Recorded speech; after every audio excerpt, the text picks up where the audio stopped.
నమస్తే నమస్తే స్వతంత్ర న్యూస్ స్వాగతం. నేను మీ రాజమౌళి. మావోయిస్టు రహిత దేశంగా మార్చాలనే సంకల్పంతో మావోయిస్టుల ఏరువేత్త ఆపరేషన్ను కేంద్రం కొనసాగిస్తుంది. ఈ నేపథ్యంలోనే ఆయుధాలు వీడి అభివృద్ధి పదంలో కలిసి రావాలని కేంద్ర హోంమంత్రి అమిత్ షా మావోయిస్టులకు పిలుపునిచ్చారు.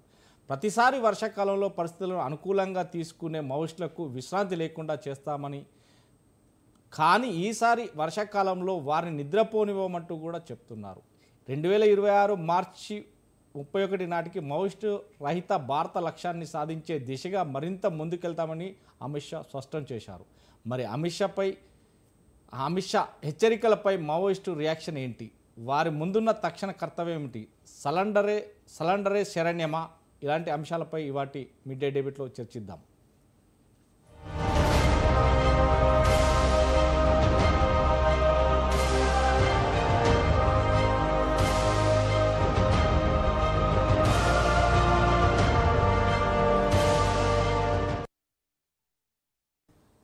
చర్చలో పాల్గొనేందుకు మనతో ప్రొఫెసర్ తిరునారి శేషు గారు ఉన్నారు. అదేవిధంగా మిట్ట నరసయ్య గౌడ్, కాంగ్రెస్ రాష్ట్ర సీనియర్ నాయకులు కూడా ఉన్నారు. నమస్తే అండి మిట్ట నరసయ్య గారు. తిరునారి శేషు గారు నమస్కారం. శేషు గారు నమస్తే. ఏదైతే మావోయిస్టు లక్ష్యంగానే చూస్తున్నటువంటి ఈ నేపథ్యంలోనే కేంద్ర ప్రభుత్వంతో పాటు ఆయా రాష్ట్ర ప్రభుత్వాలు కూడా మావోయిస్టు రహిత భారతదేశంగానే చూడాలంటూ కూడా 2026 మార్చి 31 వరకు మావోయిస్టు ఉనికి ఎక్కడా లేకుండా చేయాలి, స్వచ్ఛంగా ఈ భారతదేశంలో మావోయిస్టు అనే పేరు వినపడకూడదు అనే నేపథ్యంతో ఇప్పటికీ ఆపరేషన్ కంగారు నేపథ్యంలోనే ఈ సంవత్సరం 2025 ఏప్రిల్ 21న స్టార్ట్ చేయడం జరిగింది. దాంట్లో భాగంగానే చాలామంది వరకు ఎన్కౌంటర్లో మావోయిస్టు అగ్రనేతలు కూడా, రాష్ట్ర నాయకులు కావచ్చు, కేంద్ర నాయకులు కావచ్చు, కేంద్ర కమాండర్లు కావచ్చు, అందరూ కూడా మృతి చెందిన సంఘటన మనం చూస్తున్నాం. అంటే దీన్ని ఎలా చూడొచ్చు అంటారు? అందరికీ నమస్కారం. నక్సల్స్ ఉద్యమం దేశంలో ప్రారంభమైన తర్వాత నక్సల్స్ నిర్మూలన కోసం ఆయా ప్రభుత్వాలు, కేంద్ర ప్రభుత్వాలు అనేక ఆపరేషన్లు తీసుకొచ్చాయి. కానీ అవి పెద్దగా సక్సెస్ అయినటువంటి సందర్భాలు మనం చూడలేదు. అయితే ఇప్పుడు మోడీ ప్రభుత్వము అమిత్ షా నేతృత్వంలో ఆపరేషన్ కగార్ అనేటటువంటి ఒక ఆపరేషన్ని ప్రారంభించిన తర్వాత మావోయిస్టు ఉద్యమాన్ని కొంత దెబ్బతీయగలిగారనేటటువంటి అభిప్రాయం వ్యక్తమవుతుంది. ఎందుకనంటే ప్రతి 4 కిలోమీటర్లకి ఒక చెక్ పోస్ట్, ఒక భద్రతా పోస్టు పెట్టేసి దరిదాపు ఒక 30,000 మంది సైన్యాన్నే వాడుతున్నారు. మీరు ఇంతకు ముందు ఈ సైన్యాన్ని వాడేటటువంటి సంప్రదాయం లేదు, కానీ పెద్ద సైన్యాన్నే వాడుతున్నటువంటి ఒక 30,000 మంది స్పెషల్ పార్టీ పోలీసులనే వాడుతున్నటువంటి సందర్భంలో కొంత మావోయిస్ట్ ఉద్యమానికి దెబ్బ తగిలినట్టుగానే మనకు కనపడుతుంది. అయితే ఈ ఆపరేషన్ కగార్ని ప్రకటిస్తున్న సందర్భంలో కేంద్ర హోంశాఖ మంత్రి అమిత్ షా ఒక మాట చెప్పారు. ఏంటంటే 2026 మార్చి 31 నాటికి నక్సల్స్ రహిత భారతదేశం, మావోయిస్టు రహిత భారతదేశం అనేటువంటి లక్ష్యంతో ఆపరేషన్ కగార్ని ప్రారంభిస్తున్నామని చెప్పినటువంటి సందర్భాన్ని మనం చూసాం. అయితే యాక్చువల్గా మనం చూడాల్సింది ఏంటంటే ఈ ఎండాకాలంలో పెద్ద ఎత్తున ఎన్కౌంటర్ జరిగాయి.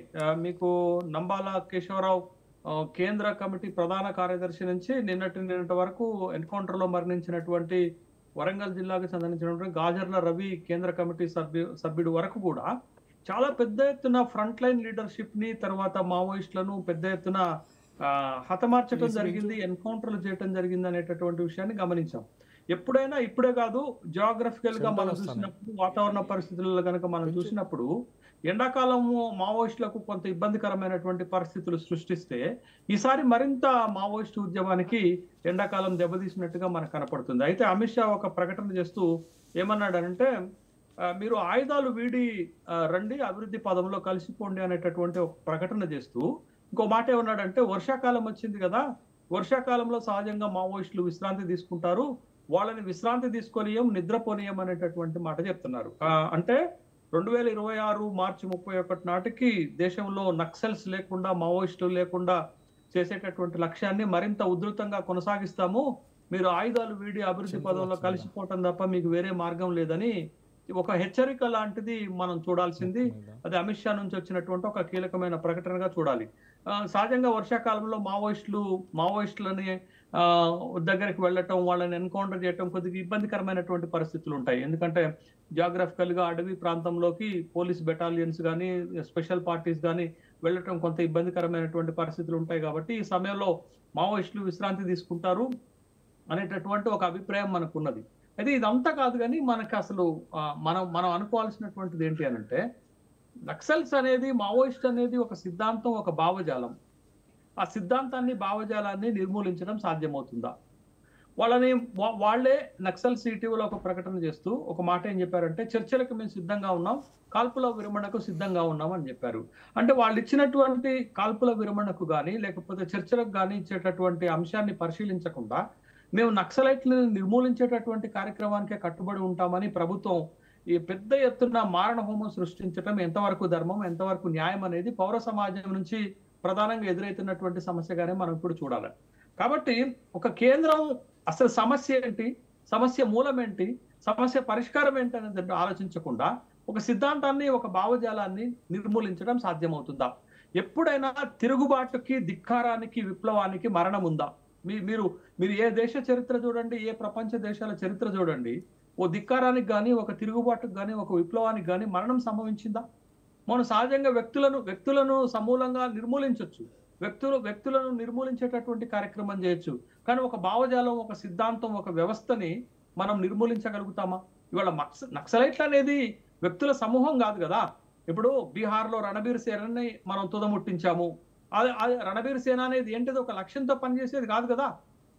మనం గంధం చెక్కల స్మగ్లర్ వీరప్పన్ని మనం తుదముట్టించాము, బట్ అది ఒక లక్ష్యంతో పనిచేసినటువంటి వ్యవస్థ కాదు కదా, ఒక స్మగ్లింగ్ సంస్థ కదా అది. అట్లాగే మావోయిస్టులను కూడా మేము అంతమొందిస్తాము, మావోయిస్టు సిద్ధాంతాన్ని అంతమొందిస్తాము, మావోయిస్టు రహిత భారతదేశాన్ని ఏర్పాటు చేస్తామంటే, బట్ ఏ చరిత్ర చెప్పలేదు, ఏ ప్రపంచంలో ఏ దేశము చెప్పలేదు. ఎక్కడా కూడా జరిగినటువంటి సంఘటనలు, విప్లవానికి మరణం లేదు, తిరుగుబాటుకు మరణం లేదు, ధిక్కారానికి కూడా మరణం ఉండదు. బట్ కొంతమంది చచ్చిపోతే మరి కొంతమంది పుడతారనేటటువంటి ఒక సహజ సిద్ధమైనటువంటి ప్రకృతి, న్యాయం, ధర్మం అనేది ఒకటి ఉంటుంది కదా. కాబట్టి సమస్యను తెలుసుకోకుండా, సమస్య మూలాలు తెలుసుకోకుండా, సమస్యను పరిష్కరించడానికి ప్రయత్నం చేయకుండా ఇవాళ నక్సలైట్లు కానీ, మావోయిస్టులు కానీ ప్రధానమైన ఏ సిద్ధాంతంతో వాళ్ళు అడవి బాట పట్టారు? ఎవరి కోసం పట్టారు? ఏ వర్గం కోసం పట్టారు? సమసమాజ స్థాపన కోసమే కదా వాళ్ళు ఇవాళ అడవి బాట పట్టినటువంటి సందర్భాన్ని చూసాము. బట్ ఆ సమసమాజ స్థాపన కోసం, సమానత్వం కోసం ప్రభుత్వం దగ్గర ఉన్నటువంటి అజెండా ఏంటి? అది అది అది నక్సలైట్ల ముందు పెట్టకుండా, అది మావోయిస్టుల ముందు పెట్టకుండా, మీరు ఆయుధాలు వీడి లొంగిపోండి, మీరు అభివృద్ధి పదంలో కలిసిపోండి అంటే ఎవరి అభివృద్ధి పదంలో? అదానీ అంబానీ అభివృద్ధి పదంలో ఇవాళ మావోయిస్టులు ఆయుధాలు పక్కన పెట్టి కలిసిపోవాలన్నా? ఇవాళ ఈ దేశంలో భూమి ఎవరికి ఇస్తున్నారు? ఫ్యాక్టరీల రూపంలో వందల కొద్ది ఎకరాలు. ఈ దేశంలో సహజ వనరులు ఎవరు కట్టబెడుతున్నారు? ఇవాళ అటవీ ప్రాంతాల్లో ఉన్నటువంటి విలువైనటువంటి దేశ ఖనిజ సంపదని ఎవరికి ఇవ్వటానికి సిద్ధపడుతున్నారు? ఎవరికి కాంట్రాక్టుల రూపంలో ఇస్తున్నారు అనేటటువంటి విషయం కూడా ఇవాళ ప్రజలందరూ గమనిస్తూనే ఉన్నారు కదా. ఒక సమాచార విప్లవం, ఒక సమాచార వ్యవస్థ ఎస్టాబ్లిష్ అయినటువంటి ఈ రోజుల్లో ప్రభుత్వం తీసుకునేటటువంటి నిర్ణయం ఎవరికి అనుకూలంగా తీసుకుంటున్నారనేటటువంటి స్పష్టమైనటువంటి సంకేతాలు మనకు కనపడుతున్నాయి కదా. ఇవాళ మావోయిస్టులు ఆయుధాలు పక్కన పెట్టి ఎవరి అభివృద్ధి పదంలో నడవాలి, ఎవరి అభివృద్ధి పదానికి జై కొట్టాలి అనేది మనం ఇవాళ కీలకమైనటువంటి ప్రశ్న. కాబట్టి కేంద్ర ప్రభుత్వము ఒక వ్యవస్థను నిర్మూలించాలనుకుంటుంది, ఒక భావజాలాన్ని నిర్మూలించాలనుకుంటుంది, ఒక సిద్ధాంతాన్ని నిర్మూలించాలనుకుంటుంది. అది సాధ్యమేనా? ఇవాళ నక్సలైట్ల అజెండా ఏంటి? నక్సలైట్లు మన ప్రభుత్వాల ముందు పెడుతున్నటువంటి అంశాలు ఏంటి? ఆ అంశాల గురించి ఆలోచించకుండా, ఆ సమానత్వం గురించి ఆలోచించకుండా, ఆ భూమి పంపిణీ గురించి ఆలోచించకుండా, ఈ దేశ సంపద ఈ దేశ ప్రజలకే చెందాలనేటటువంటి ఒక సైద్ధాంతిక పరమైనటువంటి దాన్ని ఆలోచించకుండా, ఈ దేశంలో సంపద కొద్ది మంది చేతుల్లో కేంద్రీకృతం చేసి వాళ్ళ చేతుల్లో పెట్టాలని నిర్ణయం తీసుకునేటటువంటి అభివృద్ధి పదంలోకి నక్సలైట్లు రావాలనటం, కోరుకోవటం కూడా ప్రభుత్వం యొక్క అత్యాశగా కనపడట్లేదా? ఒకవేళ ఇవాళ నక్సలైట్లు వచ్చి అదానీ అంబానీలకు కట్టబెడుతున్నటువంటి అభివృద్ధిని చేకొట్టాల్సినటువంటి అవసరం ఉందా? ఇవాళ ఏ సర్వే సంస్థ, ప్రపంచంలో సర్వే సంస్థ ప్రకటించినా భారతదేశంలో పెరిగిపోతున్నటువంటి అసమానతలు ఏ దేశంలో లేవని చెప్తున్నారు. మరి ఆ అసమానతలను రూపుమాపటానికి మీ దగ్గర ఉన్నటువంటి అజెండా ఏంటది? కింది వర్గాల ప్రజలకు మీ అభివృద్ధి అజెండా ఏంటిది? అది చెప్పకుండా, నక్సలైట్లు లేవనెత్తుతున్నటువంటి ప్రశ్నలకు సమాధానం చెప్పకుండా ఇవాళ ఆ వ్యవస్థని నిర్మూలించేటటువంటి ఒక ఆపరేషన్ కగారు పెట్టినంత మాత్రాన వ్యవస్థ నిర్మూలన అవుతుందా? సిద్ధాంతం పోతుందా? భావజాలాన్ని నిర్మూలించగలుగుతామా? అనేటటువంటి ప్రశ్నలు ఇవాళ మనం వేసుకోవాల్సినటువంటి అవసరం ఉంది. కాబట్టి ఇవాళ కేంద్ర ప్రభుత్వం అనుసరిస్తున్నటువంటి వైఖరి ధోరణి ఏంటి, మరి ముఖ్యంగా నక్సలైట్ లాంటి మావోయిస్ట్ లాంటి వ్యవస్థ పట్ల, వాళ్ళని చంపుతున్నటువంటి క్రూరమైనటువంటి చర్య పట్ల ఇవాళ సభ్య సమాజం, పౌర సమాజం ఏమనుకుంటుంది అనేది కూడా ముఖ్యమే కదా.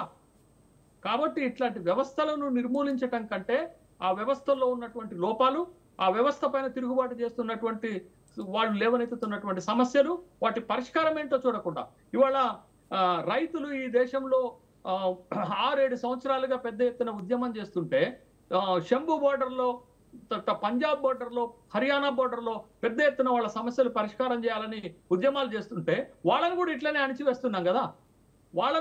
అణిచివేస్తున్నాం కదా. అంటే వాళ్ళ నక్సల్స్ రహిత భారతదేశం అయిపోయిన తర్వాత రేపు రైతు రహిత భారతదేశాన్ని, లేకపోతే రైతు ఉద్యమ రహిత భారతదేశం అనేటటువంటి నినాదం తీసుకొని ముందుకెళ్తారా? ఈ దేశంలో ఉన్నటువంటి అటవీ సంపదని, సహజ వనరులన్నింటినీ అదాని అంబానీలు కట్టబెట్టి రేపు ఈ దేశంలో ఉన్నటువంటి రైతాంగం సాగు చేసేటటువంటి భూమి మొత్తాన్ని కూడా కార్పొరేట్ శక్తులకు అంటగడతారా? కార్పొరేట్ శక్తులకు బదాయిస్తారా? కార్పొరేట్ చేతుల్లో పెడతారా? బట్ ఎటుపోతున్నాం అనేది కూడా చాలా ప్రశ్నించుకోవాల్సినటువంటి అవసరం. కాబట్టి ఇవాళ నక్సలైట్లు లేవనెత్తుతున్నటువంటి సమస్యలకు పరిష్కారం దొరకకుండా వాళ్ళని జనజీవన స్రవంతిలో కలిసిపోమ్మనే కోరిక ప్రభుత్వం ఎట్లా చేయగలుగుతుంది? ప్రభుత్వానికి ఆ నైతికత ఉంటుందా? ఆ ధర్మం ఉందా? ఆ న్యాయం ఉందా అనేటటువంటి ప్రశ్న వేసుకోవాల్సినటువంటి అవసరం కూడా ఉంది. కాబట్టి ఇవాళ ప్రభుత్వం చేస్తున్నటువంటి ఒక మారణకాండ, ఇస్తున్నటువంటి ప్రభుత్వం అధికారం చేతిలో ఉంది, లేకపోతే అధికారం ఉన్నదనేటటువంటి ఇష్టారీతిగా ప్రజల ప్రాణాలను తీసుకుంటూ పోతే ఏ సభ్య సమాజం కూడా హర్షించదు. దీనికి ఏదో ఒక రోజు వాళ్ళు కూడా మూల్యం చెల్లించుకోవాల్సిన, సమాధానం చెప్పుకోవాల్సినటువంటి అవసరం, అగత్యం ఏర్పడుతుంది అనేది గమనించాల్సినటువంటి అంశం. కాబట్టి అమిత్ షా కానీ, నరేంద్ర మోడీ కానీ ఇవాళ మావోయిస్టు ప్రధాన కార్యదర్శి అయినటువంటి నంబాల కేశవరావుని చంపినప్పుడు వాళ్ళు స్పందించినటువంటి తీరు చాలా చాలా అభ్యంతరకరంగా ఉంది. ప్రధానమంత్రి స్పందించిన తీరు కానీ, దేశ హోంశాఖ మంత్రి అమిత్ షా స్పందించినటువంటి తీరు కానీ చాలా ఏహ్య భావం కలిగించేది, చాలా అభ్యంతరకరమైనటువంటి అంశంగా చూడాలి. ఎందుకంటే నంబాల కేశవరావు లాంటి ఒక చదువుకున్నటువంటి వ్యక్తి, ఒక ఇంటలెక్చువల్, వరంగల్ ఆర్ఈసీలో చదువుకున్నటువంటి వ్యక్తి ఇవాళ తన జీవితాన్ని పేద ప్రజల కోసం అంకితం చేసినటువంటి వ్యక్తి మరణించినప్పుడు మనం మాట్లాడాల్సినటువంటి మాటలు, మనం స్పందించాల్సినటువంటి తీరు అదేనా? బహుశా వాళ్ళు ఎంచుకున్న మార్గం తప్పై ఉండొచ్చేమో, వాళ్ళు ఆర్మ్డ్ స్ట్రగుల్ చేయడం తప్పై ఉండొచ్చేమో, కానీ ప్రభుత్వాలు స్పందిస్తున్న తీరేంటి? ఇవాళ మీరు బాధ్యతగా వ్యవహరించాల్సినటువంటి దగ్గర కూడా బాధ్యత లేకుండా ఒక మారణ హోమం, ప్రజల ప్రాణాలను తేలిగ్గా తీసేసుకుంటూ వెళ్తూ మేము ఒక వ్యవస్థ నిర్మూలన చేస్తామనేటటువంటి ఒక లక్ష్యాన్ని పెట్టుకున్నారంటే ఏమనాలి? దాన్ని మనం ఎట్లా చూడాలా? ప్రజల ప్రాణాలు తీసేటటువంటి వ్యవస్థని ఏ ప్రభుత్వానికి ఏ ప్రజలు అప్పగించలేదనేటటువంటి విషయాన్ని గమనించాలా. కాబట్టి వాళ్ళు లేవనెత్తుతున్నటువంటి అంశాలు ఏంటి, వాళ్ళ సమస్యలు ఏంటది, ఇవాళ వాళ్ళు ఎవరి కోసం పోరాడుతున్నారు అనేటటువంటి అంశాలు కూడా ప్రభుత్వం పరిగణలోకి తీసుకోవాల్సినటువంటి అవసరం ఉంది. లేకుండా ఇట్లనే ఆపరేషన్ కగారు పేరుతోటి మొత్తం మారణ హోమం చేసుకుంటా పోతాం, చంపిన మనుషులందరినీ చంపుకుంటూ పోతాం అంటే ఏ పౌర సమాజం కూడా వాళ్ళు చేస్తున్నటువంటి చర్యలను హర్షించరనేటటువంటి విషయాన్ని ప్రభుత్వం గుర్తుపెట్టుకోవాల్సినటువంటి అవసరం ఉంది. ఎండాకాలంలో చంపేశాం, వర్షాకాలంలో కూడా వాళ్ళని నిద్రపోనీయం, చంపేస్తాం, మొత్తం ఆ వ్యవస్థనే లేకుండా చేస్తామంటే ఆ వ్యవస్థ పోవాలి అంటే మీరిప్పుడు ఎస్టాబ్లిష్ చేసినటువంటి సమాజం కాదు, సమాజం రావాలి, సమానత్వ సమాజం రావాలి. ఈ దేశంలో ఉన్న వనరులు కింది వర్గాలకు అందాలి, ఈ దేశంలో ఉన్న సంపద కింది వర్గాలకు అందాలి, ఈ దేశంలో ఉన్నటువంటి ఆదాయము, ఈ దేశంలో అభివృద్ధి ఫలాలు కింది వర్గాలకు అందాలి. బట్ అప్పుడే మీరు అనుకునే లక్ష్యం నెరవేరుతుంది. కానీ ఓ 100 మందినో, ఓ 1000 మంది నక్సలైట్లనో, మావోయిస్టులనో, లేకపోతే నంబాల కేశవరావునో, లేకపోతే గాజర్ల రవినో చంపినంత మాత్రాన వ్యవస్థ కోల్పోతారు, వ్యవస్థ అంతమవుతుందని అనుకుంటే తప్పవుతుంది. ఒక ఉదాహరణ చెప్తాను మీకు నేను. పక్కన శ్రీలంకలో అనురసిర దిశనాయకే ఎక్కడి నుంచి వచ్చాడు, ఇవాళ ఆ దేశానికి అధ్యక్షుడయ్యాడు. ఆయన వచ్చినటువంటి నేపథ్యం ఏంటది అనేటటువంటి విషయాలు కూడా ఇప్పుడు పాలకులు గమనిస్తే బాగుంటుంది అనేటటువంటి విషయాన్ని కూడా గుర్తు చేసుకోవాలి. కాబట్టి వాళ్ళ అధికారం ఉన్నంత మాత్రాన వ్యవస్థలను నిర్మూలించి ప్రజలను మారణ హోమంగా చంపుకుంటూ పోతామంటే ఏ సభ్య సమాజం, ఏ పౌర సమాజం కూడా ఆహ్వానించేటటువంటి పరిస్థితి ఉండదు అనేటటువంటి విషయాన్ని కేంద్ర ప్రభుత్వ పెద్దలు ఆలోచన చేయాలి. రైట్. మిట్ట నరసయ్య గారు, నరసయ్య గౌడ్ గారు, చెప్పండి. నరసయ్య గౌడ్ గారు, ఏదైతే కేంద్ర ప్రభుత్వం తలపెట్టినటువంటి ఆపరేషన్ కగార్ పేరుతో ఇప్పటికే సుమారుగా 300 మంది మావోయిస్టులను ఎన్కౌంటర్ చేయడం జరిగింది, వాళ్ళు మృతి చేయడం జరిగింది. ఈ నేపథ్యంలోనే ఇక ఎవరైతే మిగిలి ఉన్న నక్సలైట్లు ఉందో భారతదేశంలో నక్సలైట్లు అనేది లేకుండా స్వశ్యామలంగా చేయడానికి పూనుకున్నారు. ఈ నేపథ్యంలోనే వర్షాకాలంలో కొంత సేద తీరుతారు నక్సలైట్లు, కానీ ఆ సేద తీరే టైం కూడా మేము ఈసారి ఇవ్వం అనే నేపథ్యంలో కేంద్ర హోంశాఖ గారు మాట్లాడుతున్నారు. అమిత్ షా మాటలపైన ఇప్పటికే ఒక భయాందోళన నెలకొంది. మావోయిస్టులు చాలా వరకు కూడా లొంగిపోవడం జరిగింది. అదే ఛత్తీస్గఢ్ రాష్ట్రంలో కావచ్చు, మహారాష్ట్రలో కావచ్చు, లేదంటే తెలంగాణలో కావచ్చు, ఈ రకంగా లొంగిపోవడం జరుగుతుంది. కానీ ఏదైనా పంతాలకు పోకుండా వారు లొంగిపోతామని చెప్పినా కానీ కేంద్ర ప్రభుత్వం సానుకూలంగా స్పందించట్లేదు, చర్చలకు పిలవట్లేదు అనేది ఆరోపిస్తున్నారు. దానిపైన వాయిస్ క్లియర్ ఉందా? యా, చెప్పండి. ముందుగా మీకు ప్యానెల్లో ఉన్న పెద్దలకు, వ్యూవర్స్కు నమస్కారం. ముఖ్యంగా ఈ సెంట్రల్లో ఒక నరహంతక ప్రభుత్వం ఉన్నదని మనం స్పష్టంగా చెప్పొచ్చు. ఎందుకంటే వారి సిద్ధాంతాలకు వ్యతిరేకంగా ఎవరున్నా కూడా వాళ్ళను మార్చడం కాదు, వాళ్ళని కనీసం జైల్లో పెట్టడం కూడా కాదు, వాళ్ళకు విలువైనటువంటి ప్రాణాలను తీసేయాలనే ఓ కంకణం కట్టుకొని ఓ పిచ్చి పట్టిన లెక్క వాళ్ళు వెనకబడి చంపుకుంటూ పోతున్నటువంటి ప్రభుత్వం భారతీయ జనతా పార్టీ ప్రభుత్వం, సెంట్రల్ గవర్నమెంట్ ప్రభుత్వం. ఈ మాట ఎందుకంటున్నంటే, ఈ సమాజంలో రకరకాల జాతులు, రకరకాల సమస్యలు, రకరకాల విషయాలు ఉన్నాయి. వారికి సంబంధించిన సమస్యలు తీరకపోతే ఎవరైనా గలమెత్తుతారు. అది మావోయిస్టా, నక్సలైటా, ఇంకొక పేరు, ఏ పేరు పెట్టినా సరే ప్రభుత్వం వెళ్ళనటువంటి జాగలోకి ఇదే మావోయిస్టులు వెళ్ళి పేద ప్రజలను ఆదుకున్నటువంటి రోజులు మనందరికీ కూడా తెలుసు. ఈ రోజు కగార్ అని పేరు చెప్పుకొని నల్లమల్ల అడవిని జల్లడ పడుతుండ్రు, ఆంబుజు పడుకుపోతా ఉన్నారు. ఇవన్నీ కూడా ఈ రోజు ప్రభుత్వం చూస్తా ఉంది. మరి ఇన్ని సంవత్సరాలు అక్కడ పేద ప్రజలు, చెంచులకు సంబంధించిన అవసరాలు తీర్చినటువంటి వారు వారే కదా. పోనీ వీళ్ళేమన్నా దోపిడీ చేసి ఆస్తులు ఏమన్నా సంపాదిస్తా ఉన్నారా? ఏమైనా ఫ్యాక్టరీలు పెట్టుకుంటా ఉన్నారా? లేకపోతే డైమండ్లు దాచుకుంటా ఉన్నారా? లేకపోతే విదేశాలలో వాళ్ళ పిల్లలను చదివిస్తా ఉన్నారా? విదేశాలకు తరలిస్తా ఉన్నారా? మరి ఏమి చేయట్లేదు కదా. ఈ ప్రపంచంలో, ఈ భూమి మీద విలువైంది ఒకే ఒకటి, అది ప్రాణం. ఆ ప్రాణాన్ని తృణప్రాయంగా ప్రజల కొరకు వదులుతున్నటువంటి నక్సలైట్ల మీద చర్చలు జరపకుండా, విచిత్రం ఏంటంటే ఇలా తెలంగాణ విషయం తీసుకుంటే, తెలంగాణలో అధికారంలో ఉన్నటువంటి కాంగ్రెస్ ప్రభుత్వం కానీ, ఇంతకు ముందు అధికారంలో ఉన్నటువంటి బీఆర్ఎస్ ప్రభుత్వం, కేసీఆర్ గారు కానీ, ఇరు పార్టీలు కూడా, అంటే ప్రతిపక్ష పార్టీ, అధికార పార్టీ రెండు కూడా మావోయిస్టులతోటి చర్చలు జరపండి, వాళ్ళ సమస్యలు ఏదో పరిష్కరించండి. వాళ్ళకేం సమస్యలు ఉంటాయండి? ప్రజల సమస్యలే. వాళ్ళ కోణంలో ప్రజల సమస్యలు ఏందో అవి తీర్చండి, చర్చలకు రమ్మని ప్రతిపక్ష పార్టీ, అధికార పార్టీ చెప్తే కూడా పిచ్చి పట్టిన లెక్క మేము 26 మార్చి 31 వరకు మొత్తం ఖతం చేస్తాం, వాడిని ఖతం చేస్తాం అంటే ఏమనుకోవాలండి? అసలు దేన్ని ఖతం చేస్తావు? ఈ ప్రపంచంలో మానవుల కొరకే కదా ఏదైనా జరిగేది. వాళ్ళనే ఖతం చేసుకుంటూ పోతావా? నేను ఒక్కటే అడుగుతున్నా, ఏం దోపిడీ చేస్తా ఉన్నారు అంటున్నా. ఈ రోజు ఈ కగారు ఇప్పుడు జల్లెడ పడుతున్నటువంటి నల్లమల్ల అడవులలో ఏమన్నా మినరల్స్ తరలించిందా? లేకపోతే ఇంకేమన్నా చేస్తా ఉన్నారా? ఏమన్నా ట్రాఫికింగ్ చేస్తా ఉన్నారా? హ్యూమన్ ట్రాఫికింగ్ ఏమన్నా చేస్తా ఉన్నారా? గంజాయి అమ్ముకుంటున్నారా? తుపాకులు అమ్ముకుంటున్నారా? లేకపోతే పేద ప్రజల కిడ్నీలు అమ్ముకుంటున్నారా? లేకపోతే ఆస్తులు కొల్లగొడతా ఉన్నారా? ఆస్తులు పోగేసుకుంటా ఉన్నారా? ఒక్కొక్క మావోయిస్టు వెనకాల లక్షల కోట్ల ఆస్తి ఏమన్నా ఉందా? మరి ఏమీ లేదే. వాళ్ళు కేవలం తన ప్రాణాలను తృణప్రాయంగా ప్రజల ముందు, ప్రజల కళ్ళ దగ్గర వదిలేస్తూ వాళ్ళ సమస్యల మీద పోరాడుతున్నటువంటి మామూలు మనుషులు కేవలం మీ దృష్టిలో గన్ను పట్టుకున్నారు కాబట్టి వాళ్ళు తీవ్రవాదులు అయిపోయింది. ఎందుకు పట్టుకున్నారనే విషయం కూడా మీరు ఆలోచన చేయాలి కదా. 2004లో రాజశేఖర రెడ్డి గారు వచ్చినప్పుడు వాళ్ళెందుకు చర్చలు జరిపారు? కాంగ్రెస్ ప్రభుత్వం చర్చలు జరిపింది కదా. మీరెందుకు జరుపురు అంటున్నా. మీరెందుకు ఒక మానవత్వాన్ని, ఒక సిద్ధాంతాన్ని, ఒక ఆలోచన విధానాన్ని తుడిచిపెట్టాలని ఆలోచన చేస్తా ఉన్నారు? ఇప్పుడు భారతీయ జనతా పార్టీకి కూడా ఒక ఆలోచన విధానం ఉంది కదా. మరి అలాంటప్పుడు వేరే వాళ్ళు కూడా ఈ ఆలోచన చేయొచ్చు కదా. అంటే అధికారం ఉందని, ఆయుధాలు ఉన్నాయని, పవర్ ఉందని ఎటు పడితే అటు జల్లెడ పడతారా? కనీసం కారణాలు కూడా వెతుక్కోరా మీరు? వారు చదువుకున్న వారు, ప్రజల గురించి ఆలోచిస్తున్నటువంటి వారు, ప్రజల సమస్య మీద పోరాటం చేస్తున్నటువంటి వారు. నేను ఒక్కటే అడుగుతానండి, ఈ ప్రపంచం మీద ప్రాణం ఎంతైతే ముఖ్యమో, ఈ ప్రపంచంలో ఉన్నటువంటి అన్ని వనరులు కూడా అందరికీ సమానంగా ఉండాలని కోరుకోవడం ఏమన్నా తప్ప అంటున్నా. ఈ రోజు మన సమాజంలో చూడండి, ఒక 5-10 సంవత్సరాలు అధికారంలో ఉన్నటువంటి వాళ్ళు 1,00,00,000 కోట్ల రూపాయలు ఎన్నికేసుకుంటా ఉన్నారు. మరి ఈ మొన్న చనిపోయినటువంటి గాజర్ల రవి గాని, అంతకుముందు చనిపోయినటువంటి పెద్ద మనిషి గాని, వాళ్ళ వెనకాల ఎన్ని కోట్ల ఆస్తులు ఉన్నాయి? మీకేమన్నా దొరికినాయా? కనీస మానవత్వం లేదా అంటున్నా. మీరు అధికార పార్టీ, ప్రతిపక్ష పార్టీ కోరుకున్నప్పటికీ కూడా మీరు స్పందించే విధానం ఇదేనా అంటున్నా. మావోయిస్టులు అంటే ఏమన్నా పాకిస్తానీలా?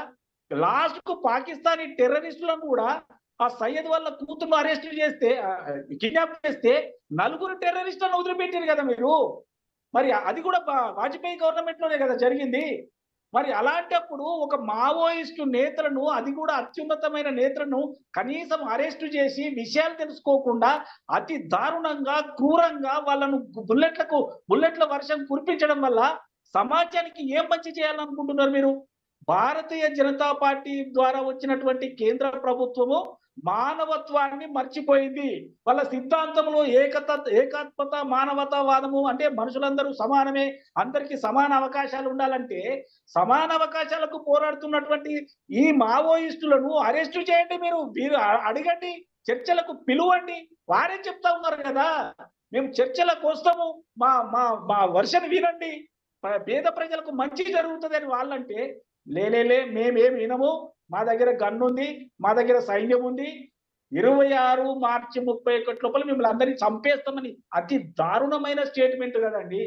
కనీసం ప్రభుత్వంలో ఉన్నటువంటి, ఈ పార్టీలో ఉన్నటువంటి మోడీ గారు కానీ, లేకపోతే ఈ హోంమంత్రి గారు కానీ మాట్లాడే మాటలు సభ్య సమాజం ఏవగించుకునే విధంగా ఉన్నాయి. మొన్న అత్యున్నత స్థానంలో ఉన్నటువంటి వారు చనిపోతే వీళ్ళు ఎలా స్పందిస్తారండి? ఏదో సంతోషంగా స్టేట్మెంట్లు ఇస్తూ పిప్పర్మెంట్లు పంచుకున్నట్టు మాట్లాడుతూ ఉన్నారు.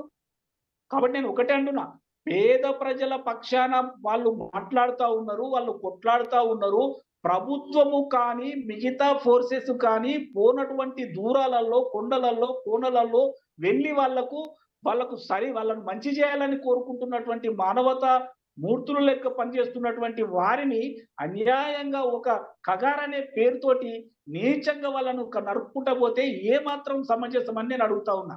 కాబట్టి ప్రభుత్వం అంటే మీకేం రాజరికం కాదు.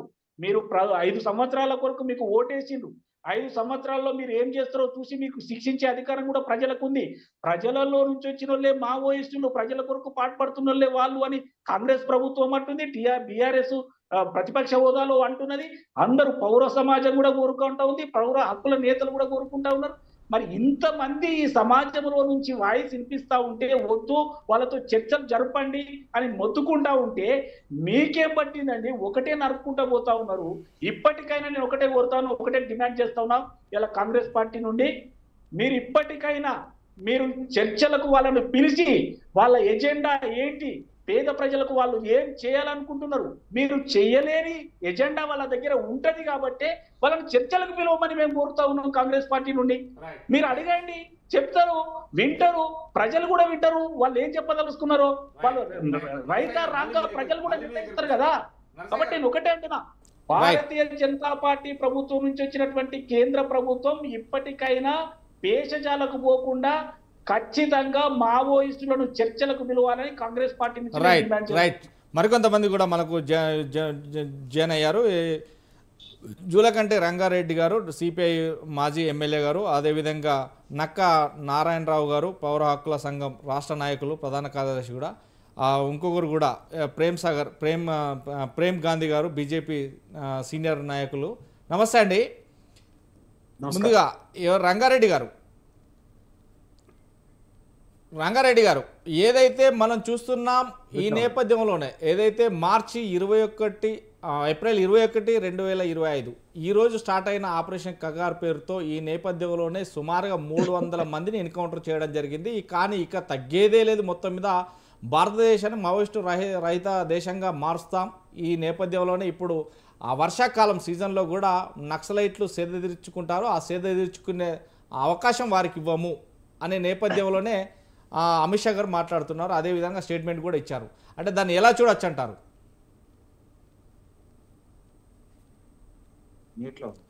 యా ఓకేనండి. Right continue.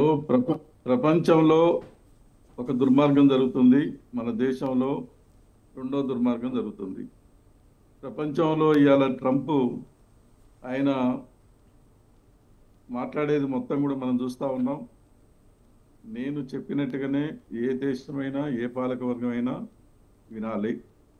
నేను చెప్పినట్టు వినకపోతే, మేము అడిగింది ఇవ్వకపోతే ఆ దేశాన్ని, ఆ ప్రభుత్వాన్ని, ఆ నాయకుల్ని చంపేస్తాం, తర్వాత ఏంటంటే యుద్ధం చేస్తామని చెప్పేసి ఒక దుర్మార్గమైన పద్ధతుల్లో ట్రంప్ ఏ విధంగానైతే ప్రపంచవ్యాప్తంగా మరి పెత్తనం చేయడానికి, దోపిడీ చేయడానికి తన ఇష్టం వచ్చినట్టుగా వ్యవహరిస్తూ ఉన్నాడో, మన దేశంలో కూడా ఇలా కేంద్రంలో ఉన్నటువంటి మోడీ ప్రభుత్వం అదే రకంగా వ్యవహరించడం అనేది జరుగుతుంది.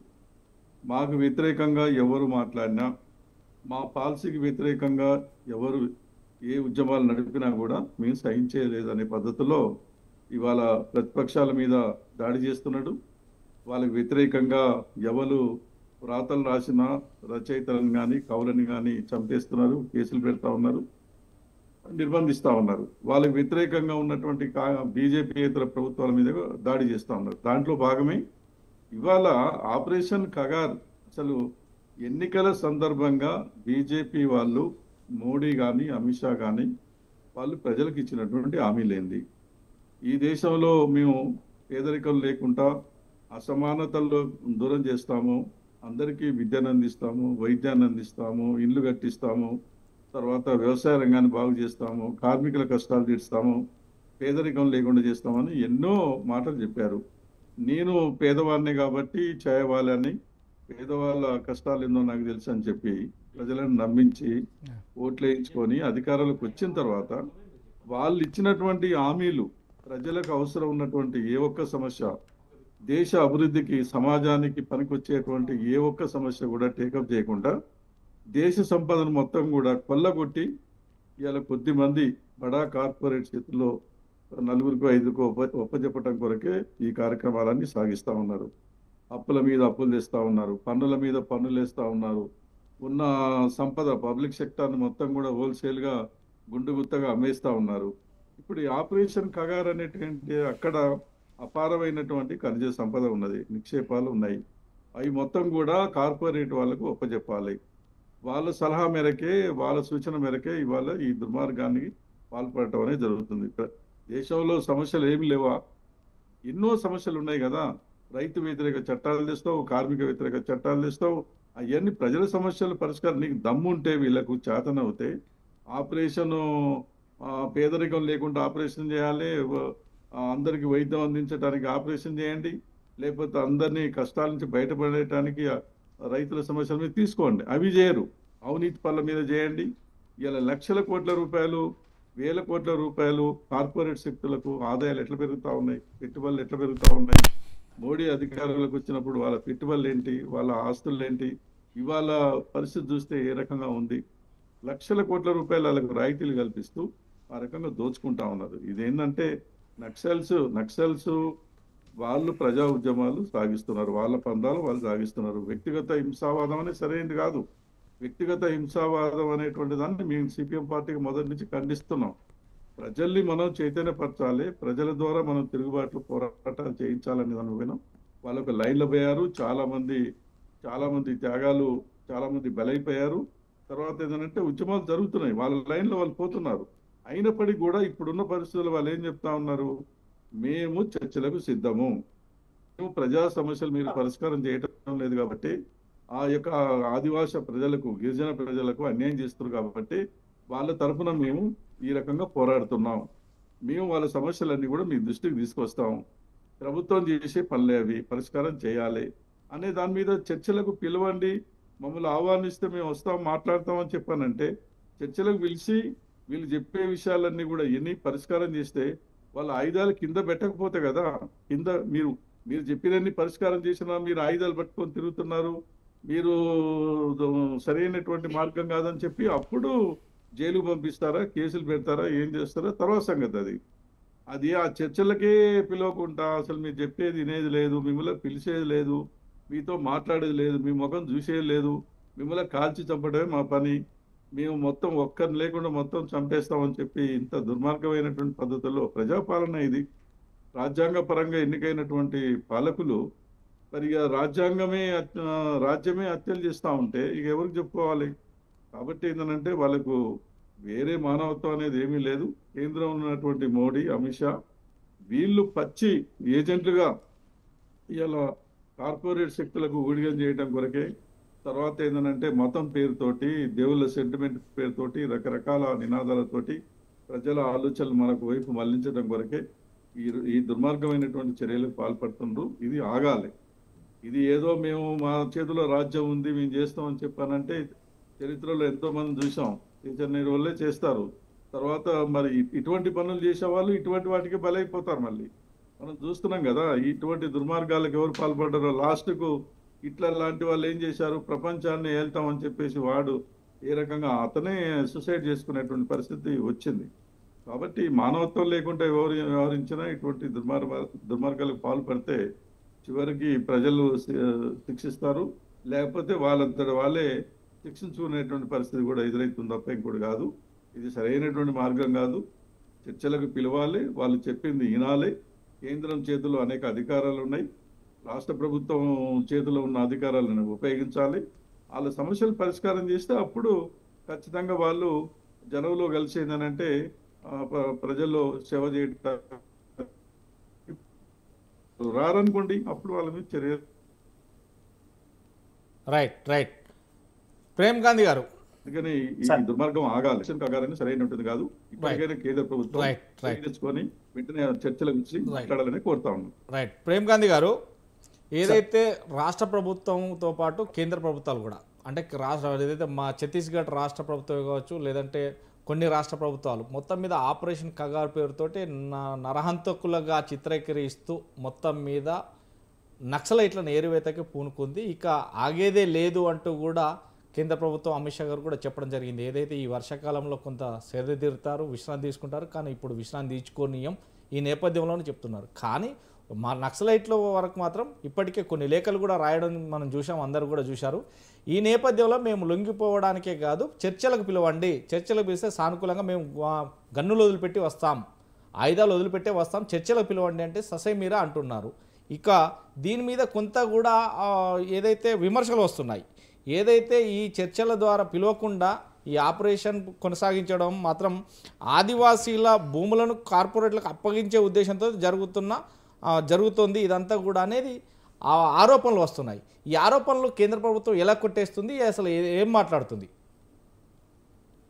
ముందుగా స్వతంత్ర టీవీ ప్రేక్షకులకు, అలాగే మా శేషు గారికి, నరసన్న గారికి, వివిధ పార్టీ నుంచి నాయకులందరికీ నమస్కారం. అయితే ఇక్కడ మనం కొన్ని వాస్తవాలు గమనించాల్సినటువంటి అవసరం ఉంది సార్. ఇలా ఏదో మాట్లాడడము సందర్భం వచ్చిందిగా చెప్తా ఉన్నాం, కానీ ముందటికి ఒక 20-30 సంవత్సరాలకు ఇప్పుడు ఉన్నటువంటి పరిస్థితుల్ని మనం బ్యారేజ్ చేసుకుంటూ వస్తే అప్పుడు ఉన్నటువంటి పరిస్థితులు వేరు, ఇప్పుడు ఉన్నటువంటి పరిస్థితులు. ఇలా గ్రామీణ ప్రాంతాల్లో కూడా అభివృద్ధి వచ్చింది. మారుమూల ప్రాంతానికి కూడా రోడ్డు రవాణా సౌకర్యం వచ్చింది, అక్కడ మౌలిక వసతులు వచ్చినాయి, కొన్ని చోట్ల పాఠశాలలు వచ్చినాయి, కొన్ని చోట్ల అభివృద్ధి అనేటువంటి అంశము ఇలా దేశంలో మారుమూల ప్రాంతానికి కూడా ప్రతి ప్రాంతానికి కూడా విస్తరిస్తూ ఉంది. ఒకవేళ మన తెలుగు 2 రాష్ట్రాలకు చూసుకున్నా ముందటితో గత 20 సంవత్సరాలతో ఇప్పటితో పోల్చుకుంటే చాలా మార్పు వచ్చింది. ఇది మేము ఒకటే చెప్తా ఉన్నాం. అయితే చాలా సందర్భాలు మాట్లాడుతూ ఉన్నారు. నరసన్న అయితే మాట్లాడి అది నరహంతక ప్రభుత్వం అని అంటున్నారు. నరహంతక ప్రభుత్వం కాదు, మేము ఒకటే చెప్తా ఉన్నాము, లొంగిపోమంటున్నాం. లొంగిపోవడం వల్ల అయితే లొంగిపోతే మేము చర్చలు పెడతాము, లొంగిపోవడం కాదు, చర్చలకు రావచ్చు కదా, చర్చలు పెట్టవచ్చు కదా అంటే ఒక విషయం వాస్తవాలు క్లియర్గా మనం అబ్జర్వ్ చేయాలి. 20 సంవత్సరాల క్రితం నాకన్నా వయసులో పెద్దవాళ్ళు ఉన్నోళ్ళు లేదా ఇంకా ముందున్న వాళ్ళు ఎవరైనా చాలా మందికి కూడా తెలుసు. ఆ రోజుల్లో ఉన్నటువంటి పరిస్థితులు, ఆ రోజుల్లో ఉన్నటువంటి భూస్వాములే కానీ వ్యాపారులే కానీ బలంగా ఉన్నటువంటి వ్యక్తుల్ని ఆ రోజు సామాన్య ప్రజల్నే, అప్పుడేం ప్రభుత్వం కాదు, సామాన్య ప్రజలనే భయభ్రాంతులకు చేసి వాళ్ళ ఆస్తులు గుంజుకొని వాళ్ళని అది చేస్తే వలసలు వచ్చినటువంటి దాఖలాలు ఎన్నో చూసినాం మనం. ఇక్కడ ఏమంటున్నాము, ఒకటే విషయం చెప్తా ఉన్నాము, అభివృద్ధి పక్షాన రావాల్సినటువంటి అవసరం ఉంది. ఇలా దేశం మొత్తం ముందున్నది. దేశంలో ఈ ఎక్కడ కూడా నక్సలిజం అనేటువంటి అంశం కనబడొద్దు అనేటువంటి అంశాన్ని ఆపరేషన్ కగార్. ఆపరేషన్ కగార్ నిన్న మొన్న స్టార్ట్ కాలేదు, స్టార్ట్ అయ్యి చాలా సంవత్సరాలు అయింది. అయితే 20 సంవత్సరాల నుంచి కూడా కొంత మార్పు వస్తూ ఉంది. ఇలా మనం నక్సలైట్ విషయం మాట్లాడుకుంటే 20 సంవత్సరాల కింద ఉన్నటువంటి నక్సలిజం కానీ ఇవాళ ఉన్నటువంటి పరిస్థితులు కానీ పూర్తిగా మారినాయి. ఏదో అరకొర శాతమే తప్ప ఆ ఊహించినంత శాతం ఇవాళ నక్సలిజం లేదు. ఆ ఉన్న శాతం కూడా ఉండొద్దు. పూర్తిగా దేశం నుంచి నక్సలైనటువంటి అంశం వెళ్ళిపోవాలనేటువంటి అంశం ఉంది. దానికి తోడు ఎవరైతే లొంగిపోతానికి మన రాష్ట్ర ప్రభుత్వాలు, తెలంగాణ రాష్ట్రంలో గత ప్రభుత్వం ఉన్నా ఇప్పుడున్న ప్రభుత్వం కూడా, రాష్ట్ర కేంద్ర ప్రభుత్వాలు కూడా వాళ్ళకి పూర్తి స్థాయి, మామూలుగా కాదండి, పూర్తి స్థాయి వాళ్ళకు వెసులుబాటు కల్పిస్తా ఉంది. వాళ్ళకి అవసరమైనటువంటి నిధులంతా సమకూరుస్తుంది. ఒక స్థాయి నాయకుడు ఎవరైనా లొంగిపోతే 10 నుంచి 15 లక్షల రూపాయలు ప్రభుత్వం వాళ్ళకు ఆర్థిక సాయం చేస్తా ఉంది. ఇంకో స్థాయి నాయకుడు ఉంటే 10 లక్షల రూపాయలు, అట్లా వాళ్ళకి ఆయుధాలతో లొంగిపోతే కూడా ప్రత్యేకమైనటువంటి ప్యాకేజ్ ఇచ్చి వాళ్ళకు అభివృద్ధి అంశం ఉంచి వాళ్ళ పిల్లల చదువు కోసం కానీ, వాళ్ళ కుటుంబ వ్యవస్థ కోసం కానీ, సమాజంలో వాళ్ళ గౌరవం కోసం కానీ వాళ్ళకు ఉండేటువంటి పూర్తి వెసులుబాటు కేంద్ర రాష్ట్ర ప్రభుత్వాలు చేస్తా ఉన్నాయి. అయితే నిజంగా కూడా వీళ్ళు ప్రజల కోసం కొట్లాడుతున్నారు, ప్రజల కోసం కొట్లాడుతున్నారు, ప్రజల హక్కుల కోసం కొట్లాడుతున్నారు అంటే ఆ రోజులు ఇలా లేవండి. ఇలా అనేకమైనటువంటి విషయాలు, టెక్నాలజీ పెరిగిపోయింది. మీరు ప్రజల్లోకి రావచ్చు, జనజీవనంలో కలవండి, ప్రజల్లో మాట్లాడండి, మీ సమస్యలు ప్రజల్లో లేవనెత్తండి. ఇలా ఏ రాజకీయ పార్టీలో లేరండి? ఏ రాజకీయ పార్టీలో చూడండి, ఆ వర్గం నుంచి వచ్చిన వాళ్ళు లేరా? నక్సలైట్ భావజాలం ఉన్నటువంటి వ్యక్తులు పార్టీలలో లేరా? ఇలా ఉన్నారు కదా, మంత్రులు కూడా ఉన్నారు కదా, ఎమ్మెల్యేలు కూడా ఉన్నారు కదా, అత్యున్నత స్థానంలో కూడా ఉన్నారు కదా. మీరు ప్రజా సమస్యల కోసం యుద్ధం చేయాలనుకున్నప్పుడు గన్నుని వదిలేయండి, ఆ రండి ముందరికి, ప్రజల పక్షాన్ని నిలబడండి, ప్రజల పక్షాన మాట్లాడండి. లొంగిపోతే తప్పేందండి? చర్చలు విఫలం. గతంలో వైఎస్ రాజశేఖర రెడ్డి గారు ఉన్నప్పుడు చర్చలో ఏం జరిగింది? వచ్చినామా, మాట్లాడినామా, వెళ్ళిపోయినామా?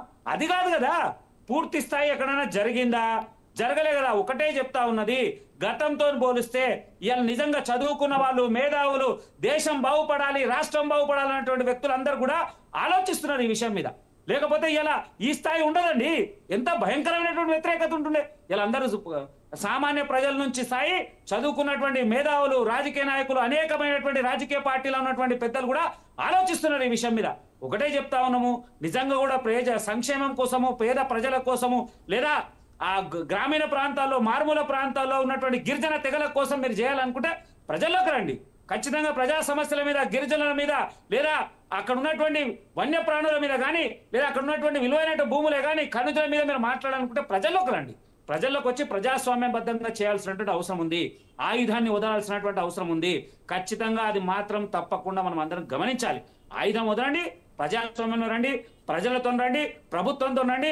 ఖచ్చితంగా భారతీయ జనతా పార్టీ కాదండి, అందరు మిమ్మల్ని హర్షిస్తారు. అన్ని రాజకీయ పార్టీలు, ఇలా ఏ రాజకీయ పార్టీలో లేరండి. అన్ని రాజకీయ పార్టీలో వారి స్థాయికి తగ్గట్టు ఎవరు మాట్లాడుతున్నారు? అర్బన్ నక్సలిజం అంటున్నారండి. అర్బన్ నక్సలిజం ఉన్నటువంటి దాంట్లో మాట్లాడేటువంటి వ్యక్తులు రకరకాలుగా మాట్లాడుతూ ఉన్నారు. మీరు ప్రజాస్వామ్యబద్ధంగా మీరు రండి, ముందరికి వచ్చి లొంగిపోయి ప్రభుత్వాన్ని సహకరించండి, దేశానికి సహకరించండి. అభివృద్ధిలో మీరు భాగంగా అనేటువంటి అంశమే తప్ప ఎక్కడికైనా మూర్ఖమైనటువంటి చరిత్ర లేదా ఇచ్చేయడం. వందలాది మంది లొంగిపోతున్నారండి.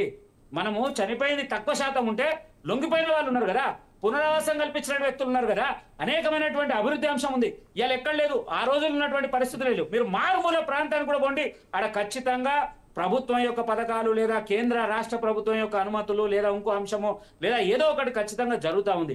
అభివృద్ధి కాంక్షం ఉన్నటువంటి వ్యక్తులు ఇది చేయడం సమంజసమైనటువంటి పని కాదు. ఇప్పటికైనా భారతీయ జనతా పార్టీ ఒకటే, కేంద్ర రాష్ట్ర ప్రభుత్వాన్ని గౌరవిస్తూ వారు ప్రజా సంక్షేమం కోసం, ప్రజల కోసం ఉన్నటువంటి వ్యక్తులు ఉంటే ఖచ్చితంగా జనజీవన పబ్లిక్లకు రండి, మీరు యుద్ధం ప్రజలు చేయండి. అప్పుడు ఖచ్చితంగా మిమ్మల్ని గుర్తించేటువంటి అవకాశం ఉంటుంది. నక్క నారాయణరావు గారు, పౌర హక్కుల నేత, రాష్ట్ర నాయకులు కూడా మనతో ఉన్నారు. సార్ చెప్పచ్చు, ఏదైతే నక్సలైట్లను ఏరివేతే లక్ష్యంగానే ఈ నేపథ్యంలో కేంద్ర ప్రభుత్వంతో పాటు రాష్ట్ర ప్రభుత్వం కూడా సంయుక్తంగా చేరి ఇప్పటికే 300 పైచీలకు కూడా ఎన్కౌంటర్లో నేపథ్యంలో మృతి చెందారు. ఈ నేపథ్యంలో ఒక దిక్కు అయితే నక్సలైట్లను నిద్ర కూడా పుణ్యం, నక్సలైట్లు లేని భారతదేశంగానే రూపాంతరం చెందుతుంది 2026 మార్చి 31 వరకు అంటున్నది. అంటే ఒక దిక్కు లొంగిపోతామన్నా కానీ చర్చలు చెయ్యం అనే మాట రావట్లేదు. కానీ ఇలాంటి నేపథ్యంలోనే చాలా వరకు ఆరోపణలు మాత్రం ఆరోపిస్తున్నారు. ఎందుకంటే నక్సలైట్లు ఉంటే ఒక ఉగ్రవాదుల కంటే ఘోరంగా ఉందనేసి ఆరోపణలు వస్తున్నాయి. ఈ నేపథ్యంలోనే మొత్తం మీద ఇదైతే నక్సలైట్ల రూపురేఖలు అంటే రూపుమాపడానికే, ఆదివాసుల భూములను కొల్లగొట్టి కార్పొరేట్ సంస్థలకు అప్పచెప్పడానికే ఇదంతా పూనుకుంటారనే చాలా ఆరోపణలు ఉన్నాయి. ఈ ఆరోపణల మీద ఏం చెప్పాలను?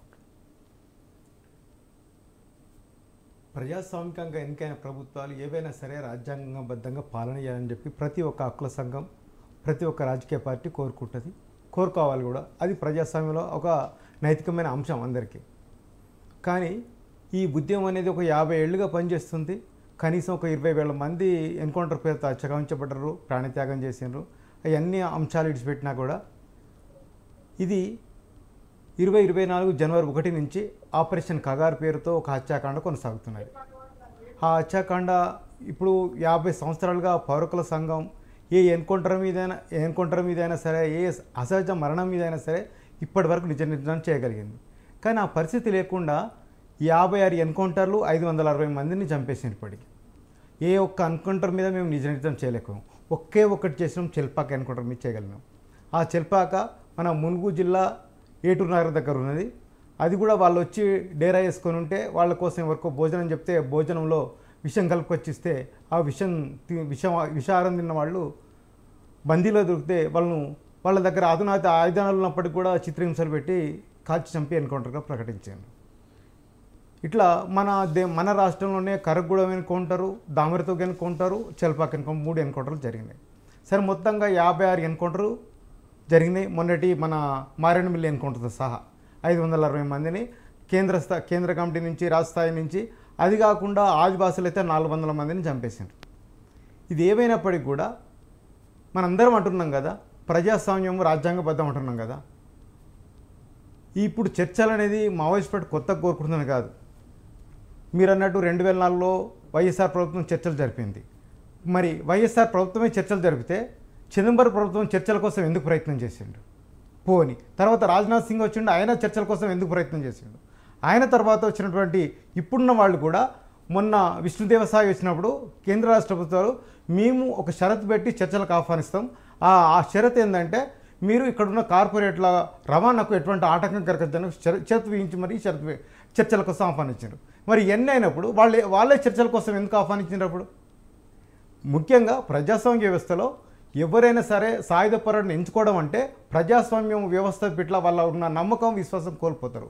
ప్రజాస్వామ్యబద్ధంగా, చట్టబద్ధంగా, న్యాయబద్ధంగా మనం అన్ని విఫలతల నుంచే సాయుధ పోరాటం, ఆయుధ పోరాటం వస్తాయి. ఆ విధంగా ఆ పోరాటాన్ని చూడాలి తప్ప వాళ్ళ ఆయుధం పట్టడం తప్పనేది విషయం కాదు. ఎందుకు మనిషిని ఒకసారి, రెండోసారి, మూడోసారి చెప్తే నాలుగోసారి కొట్టడం అనేది ఒకటి ఎట్లా వస్తుందో అట్లా వాళ్ళు చాలాసార్లు చెప్పి చూసి ఒక సాయుధ పోరాటం ఆ స్థితిని మనం దృష్టిలో పెట్టుకుంటే వాళ్ళు సాయుధ పోరాటాలు చేస్తున్నందుకు వాళ్ళు చర్చలు అన్నారు కదా, చర్చలు చేయండి. చర్చలు చేస్తే వాళ్ళ పోరాటమే తప్పని చెప్పండి. ఇన్కెమెరా పెట్టండి చర్చలు. మీరు మాది మర్రి చెన్నారెడ్డి మానవరుల భవనంలో అది ఇన్కెమెరా లేదు కదా, ఇన్కెమెరా చర్చలు పెట్టండి. అసలు వాళ్ళేం మాట్లాడతారో, మీరేం మాట్లాడతారో, వాళ్ళ లోపాలు ఏందో, మీ లోపాలు ఏందో, పాలకుల లోపం ఏందో, నక్సల్ లోపాలు ఏందో ప్రజలకు తెలుస్తాయి కదా. ప్రజలకు తెలియకుండా హైడ్ చేస్తున్న ఎజెండాలు ఏంటి? అసలు ఎందుకు ఆపరేషన్ కాగా స్టార్ట్ చేయాల్సి వచ్చింది? 2005 నుంచి సాల్వాజుడం పేరుతోటి సాల్వాజుడం ఒక మూకం తయారు చేసి అప్పుడున్న టాటా ఎస్ఆర్ కంపెనీలు ప్రతి నెల 4,500 జీతాలు ఇచ్చిన కార్పొరేట్లు కావా? ఇప్పుడు ఆదివాసులను చంపేసేసి చంపిన తర్వాత వాళ్ళకి రివార్డులు ప్రకటిస్తున్న తర్వాత కార్పొరేట్లు వాళ్ళకి అది రివార్డులు ఇవ్వడం లేదా? ఎందుకు కార్పొరేట్లు రివార్డులు ఇస్తున్నాయి? ఎందుకు ఇట్లా వాళ్ళకు అది ఎందుకు కార్పొరేట్లు ఎందుకు చేస్తున్నాయి? ఇప్పుడు లేటెస్ట్గా ఏంటంటే 105 ఏవైతే ఎంఓయూలు కుదుర్చుకున్న తర్వాత బీజేపీ ప్రభుత్వం మూడోసారి కూడా వచ్చింది. ఇది 11 ఇట్లా మొత్తానికైతే మూడోసారి వచ్చింది కాబట్టి కార్పొరేట్లో ఒత్తిడి పెరిగింది. ఎట్లా చేసి మాకున్నటువంటి క్రైసిస్ని మేము సర్దుకోవాలంటే అక్కడ ఉన్న సహజ సంపద కావాలి. పెట్టుబడిదారు వ్యవస్థ 90 నుంచి అది సంక్షోభాలకు వెళ్ళిపోయింది. అప్పటి నుంచి మన దేశంలో నూతన ఆర్థిక విధానాలు వచ్చినాయి. ఆర్థిక విధానాలు వచ్చి మనకి ఏవైతే రైతు సంబంధించిన చట్టాలు కానీ, కార్మిక సంబంధించిన చట్టాలు కానీ అన్నీ కూడా నాశనం అవుతూ వచ్చినాయి. ఇప్పుడు చూడండి, కార్మిక చట్టాల లోపల 44 చట్టాలు ఉంటే 4 కోళ్లుగా మార్చిండ్రు. ఒక్కటి కూడా కార్మిక సంఘం 8 గంటల పనిదినం గురించి మాట్లాడే అవకాశం లేకుండా పోయింది. ఇవన్నీ కూడా ఏవైతే వ్యవస్థ లోపల జరుగుతున్న వైఫల్యాలు. న్యాయ వ్యవస్థ చూడండి, న్యాయ వ్యవస్థ ఎక్కడ ఒక న్యాయం కోసం పోతే న్యాయస్థానంలో న్యాయం జరుగుతుందని ఎవరికి విశ్వాసం ఉందండి? అడ్వకేట్లకే, జడ్జిలకే లేని పరిస్థితి, జడ్జిలు చనిపోతున్న పరిస్థితి, బెదిరింపులో గురవుతున్న పరిస్థితి. ఈ వ్యవస్థల వైఫల్యం నుంచే అటువంటి పోరాటాలు పడుతున్నాయి. అంతెందుకు చూడండి, ముఖేష్ చంద్రాకర్ అని అక్కడ ఉన్నటువంటి బస్తర్ జంక్షన్ అది ఛానల్ అతను ఒక 103 కోట్ల గుట్టాలను బయటికి తీసినందుకు అతని మీద రోడ్లర్ ఎక్కి చంపిండ్రు. ఆయన స్టెర్నమ్ కట్ చేసి గుండె బయటికి తీసిండ్రు, కిడ్నీలు కట్ చేసి 6 ముక్కలు కనిపించారు. ఇదంతా ఏంది? ఇది ప్రజాస్వామ్యంలో జరుగుతుందండి. మీరు అంటున్నారు కదా జనజీవన స్రవంతిలో వచ్చి పోరాటం చేయాలని. జనజీవన స్రవంతిలో ఇప్పటికీ అన్ని పార్టీలు పోరాటం చేస్తున్నాయి, వామపక్షాలు చేస్తున్నాయి, ప్రతిపక్షాలు చేస్తున్నాయి, ఇవన్నీ చేస్తున్నాయి. అక్కడ లోకల్ విషయం మీద తీసినప్పుడు జరిగినటువంటి విషయము సొంత వాళ్ళ అన్ననే సార్ చంపింది, అలా అన్న వాళ్ళ ఫ్యామిలీకి సంబంధించిన వ్యక్తులు. ఎందుకంటే అక్కడ జరిగినటువంటి అవినీతి మీద, అక్కడ జరిగినటువంటి ఏదైతే అవినీతి జరిగిందో అవినీతి మీద ప్రశ్నించినందుకు ఆయన కుటుంబమే ఆయనని కంటిన్యూ చేయండి. మొత్తంగా ఒక రకంగా బయట ఉన్న వ్యవస్థల వైఫల్యతల నుంచి పోరాటాలు వస్తున్నాయండి. సరే, ఏదేమైనప్పటికీ కూడా ఇప్పుడున్న స్థితిలో చర్చలు జరపడం వల్ల ఎవరికి నష్టం? మీరు అదే పిలిచి చర్చలు జరిపితే వాళ్ళ తప్ప వీళ్ళు తప్ప, అవును మీరు ఆయుధం పట్టడం వల్ల ఒక శాంతి భద్రతలో సమస్య ఏర్పడుతుంది, ఆయుధాన్ని విడిచిపెట్టండి, మీకు ఏమైనా పోరాటం ఉంటే ప్రజాస్వామ్యబద్ధంగా చేయండి, రాజ్యాంగబద్ధంగా చేయండి అని ఒకటి రావచ్చు కదా. ఎందుకు మనం చర్చలకు కూడా మనం సిద్ధపడతలేం? చర్చలు సిద్ధపడవక నిజంగా రాజ్యాంగం కూడా ఎవరిని కూడా చంపేయి తుదిమిట్టిస్తాం, నిర్మూలిస్తామనే హక్కు ఏ రాజ్యాంగం కూడా ఏ పాలకులకు ఇవ్వలేదు కదా. రాజ్యాంగాన్ని మనం అమలు జరిపినట్టయితే ఏ రాజ్యాంగం ఇవ్వలే కదా. మరి ఏమన్నా రెఫరెండం జరిపి ఈ మోడీ ప్రభుత్వం నక్సలను చంపాలని చెప్పి దేశవ్యాప్తంగా రెఫరెండం జరిపి ఏమైనా తీసుకున్నారా?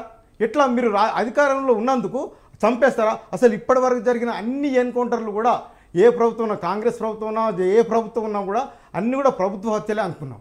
ఎందుకంటే ఇప్పుడు నిజంగానే ఎన్కౌంటర్ అయితే మీరు నిజ నిర్ధారణ పోనీయచ్చు కదా.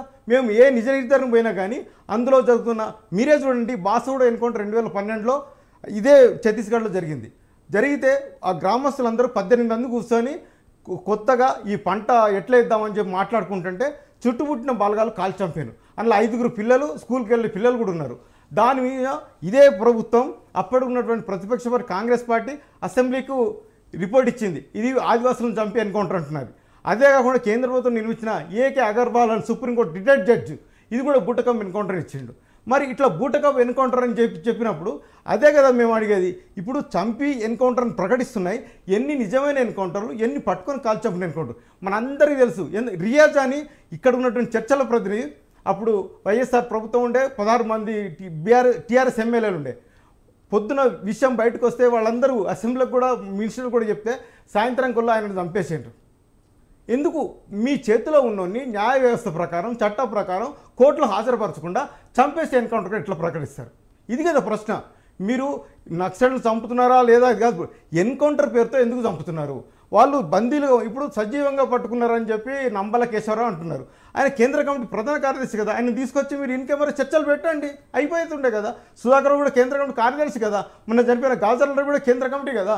వీళ్ళందరినీ పెట్టుకొని మీరు చర్చలు జరపవచ్చు కదా. ఎందుకు చంపేస్తున్నారు? మీరు ఖచ్చితంగానే వాళ్ళు సజీవంగా మీకు దొరుకుతున్నారు కదా, ఎందుకు ఇట్లా చేస్తున్నారు? మనకు రాజ్యాంగం ఉంది కదా, రాజ్యాంగం చంపమన్నదా? ఆయుధం ఉన్నందుకు చంపమంటున్నారా? ఎందుకు ఇట్లా? ఇది కాబట్టి ఇప్పటికైనా సరే ముఖ్యంగా మోడీ ప్రభుత్వం ఏమైనా సరే ప్రజాస్వామ్యబద్ధంగా, రాజ్యాంగబద్ధంగా ముందు ఒక డైలాగ్ ఓపెన్ చేయండి. అసలు వాళ్ళ సమస్యలండి, మీ సమస్యలండి, వాళ్ళు నిజంగా శాంతి భద్రతల సమస్య క్రియేట్ చేస్తున్నారా? అది కాకుండా ఆయుధం ఉన్నందుకే చంపాలనుకుంటున్నారా? ఏదో ఒకటి ప్రజలకు అర్థమవుతుంది కదా. ఇప్పుడు ఏంది 56 ఎన్కౌంటర్లో మొత్తంగా చంపుతూ పోతున్నారు. ఇది ఎక్కడ దాకా పోతుంది? ఈ సమ్మర్ కాదు, వర్షాకాలం కాదు, ఇవన్నీ కాదు. ఎందుకంటే ఈ వర్షాకాలాలు ఇప్పటికీ వీళ్ళ కాలంలోనే 10-11 వచ్చిపోయినాయి. అట్లని కాదు సమస్య ఏంటంటే ఎందుకు ఇప్పుడు కాంగ్రెస్ ప్రభుత్వాన్ని మించిన ఈ అత్యంత సాయుధ దాడి వాళ్ళ మీద చేస్తున్నారు. బలగాలు వేల కొద్ది ఉంటున్నాయి, 300 పైగా క్యాంపులు ఉంటాయి, లక్షలాది బలగాలు ఉంటున్నాయి. ఎందుకు చుట్టుముట్టి కాల్చంపి ఎన్కౌంటర్ పట్టిస్తున్నారు? అట్లా కాకుండా అక్కడ ఆదివాసులు బతకలేకపోతున్నారు కదా. దీని మీద మీరు ఒక ప్రశ్న, ఒక చర్చ రావాలి బయట. ఇప్పుడున్న మన ఫెడరల్ సిస్టమ్ చూడండి, మన రాష్ట్రంలో ప్రతిపక్ష అధికార పార్టీ అందరూ కూడా ఖచ్చితంగా చర్చలు జరపండి. మన రాష్ట్రం యొక్క భావానికి విలువ లేదా? ఎందుకు స్పందిస్తలేదు కేంద్రం? మళ్ళీ మీ దగ్గరికి వస్తాను. రంగారెడ్డి గారు, జూలకంటి రంగారెడ్డి గారు, ఇది కొంచెం డిస్టర్బ్ అయింది. రంగారెడ్డి గారు మీ వాయిస్ క్లారిటీ ఉందండి? ఉందండి, క్లారిటీ ఉంది, కంటిన్యూ అండి. ఏదైతే ఇప్పుడు నా నక్సలైట్లను ఏరివైతే లక్ష్యంగా పూనుకున్న కేంద్ర ప్రభుత్వం ఇప్పుడైతే వర్షాకాలంలో అసలు మా నక్సలైట్ లేకుండా కూడా తుదిమించడానికి మేము ముందుకు వెళ్తాం తప్ప వెనుక తిరిగేదే లేదు అంటూ కూడా అమిత్ షా చెప్పడం జరుగుతుంది. అమిత్ షా ఒక స్టేట్మెంట్ కూడా ఇచ్చాడు, ఏదైతే 2026 మార్చి 31 వరకు భారత రాష్ట్రంలో మావోయిస్టు అనే వ్యక్తులు ఉండరు అని. కానీ ఇప్పుడు ఏం చేస్తే ఇదంతా చర్చ కొనసాగుతుంది, ఇద్దరి మధ్య చర్చ ఎలా సాగితే కుదురుతుంది? ఇప్పుడు మావోయిస్టులైనా మీరు మీరు వీడియో ఆఫ్లో ఉండండి, మీ వీడియో ఆఫ్లో ఉందండి, ఆన్ చేసుకోండి.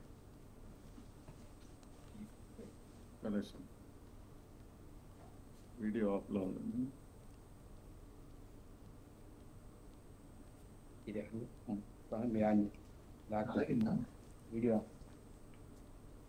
ఆఫ్లో ఉంది. వీడియో బటన్ టచ్ చేయండి, వీడియో బటన్ టచ్ చేయండి. వీడియో బట్టి ఏ గ్రూప్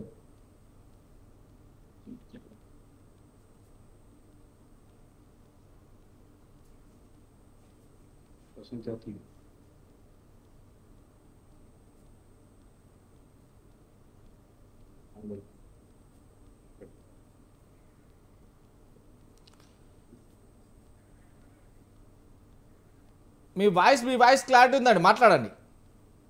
ఓకే ఓకే. మీరు మాట్లాడండి, పర్లేదు, మీ వాయిస్ క్లారిటీ ఉంది, మాట్లాడండి. ఇప్పుడు మన మామూలుగా ప్రజల యొక్క మద్దతు లేకపోతే ఎవరు కూడా ఉద్యమాలు నడపరు.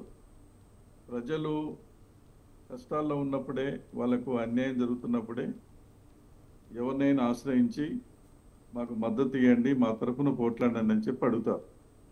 ఇవాళ అక్కడ వాళ్ళు ఉద్యమాలు నడుపుతున్నారని అంటే పెద్ద ఎత్తున ఆ గిరిజన ప్రజల యొక్క మద్దతు, మాకు అన్యాయం జరుగుతుంది, మా తరఫున ఎవరు పోట్లాడటం లేదు, తర్వాత కొంతమంది మా మీద అన్యాయం చేస్తున్నారు, మా సంపద మొత్తం కూడా, మా భూములన్నీ కూడా కాజేయడానికి ప్రయత్నం చేస్తుండ్రు అని ఆ రకంగా చెప్పడం వల్లనే వాళ్ళ తరఫున వాళ్ళు అక్కడ ఆ ఉద్యమాలు ఆ మార్గంలో ఎంచుకొని నడిపించడం అనేది జరుగుతూ ఉన్నది. బీజేపీ సోదరుడు ఆయన పేరు గాంధీ గారని వచ్చింది.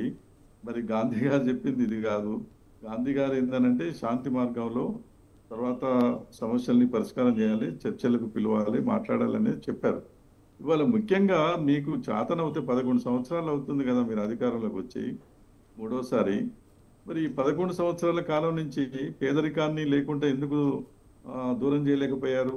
ఎందుకు అందరికీ చదువు చెప్పలేకపోతున్నారు? అర్హులైన వాళ్ళందరికీ ఎందుకు ఇండ్లు కట్టించలేకపోతున్నారు? రైతుల కష్టాలు ఎందుకు తీర్చలేకపోతున్నారు? రైతు ఉద్యమం అనేది ఒక 10-11 మాసాలు జరిగింది కదా. 800-900 మంది రైతులు ఆత్మహత్యలు కూడా చేసుకున్నారు కదా.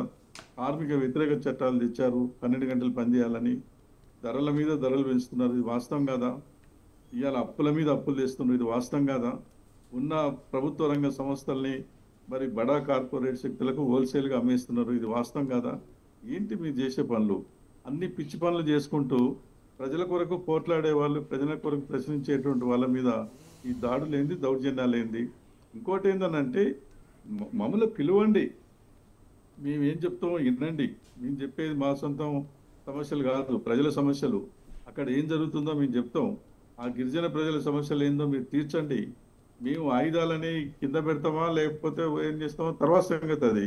వాళ్ళు చర్చలకు రావడానికి సిద్ధపడ్డంటారే, వాళ్ళు ఆయుధాలని ఆ రకంగా ఏంటంటే పక్కన పెట్టి మాట్లాడటానికే కదా.